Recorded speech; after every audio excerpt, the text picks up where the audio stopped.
Okay, what we have here are some real Filipino made, distributed by traditional Filipino weapons.com, owned by Ron Kosakowski, Guru Ron Kosakowski.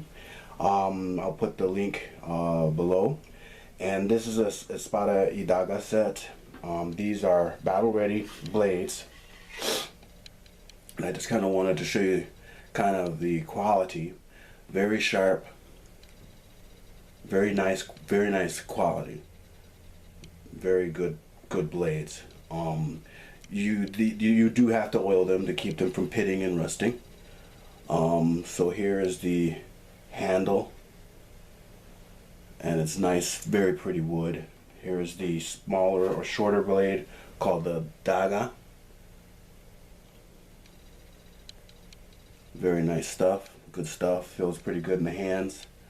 Okay, and I wish I could get a larger picture for these, but this is what they look like. They're very nice to handle, but you gotta know what you're doing. Okay, it's better to train with rattan sticks first, and an aluminum training dagger to get your coordination down, because if you nick yourself with either one of these weapons, it's probably not going to be very good for you.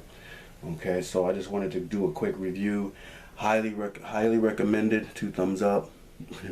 You can see 2 thumbs up. Highly recommended. They come with a very nice wood scabbard. The one thing is that the wood scabbard can be a little loose when you put the blades in, so I rectified that by adding some felt, so now it's got some friction and some grip.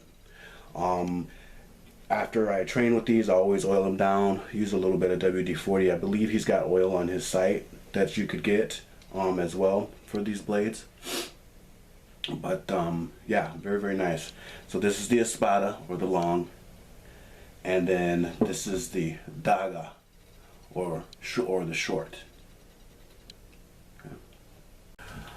Oh, and as a side note, the Espada y Daga, or long and short, can come in many different forms. It is inspired by, or was taught to the indigenous Filipino people, or the people of the Philippines, long time ago. I think it was the 14th century or something like that, in the 1500s, by Spanish conquistadors, or conquerors, and they had their sword method. It was a longer blade and a shorter blade used together in tandem, and I believe the Filipinos also had something similar, so they blended quite well and adapted and modified. So this is the influences.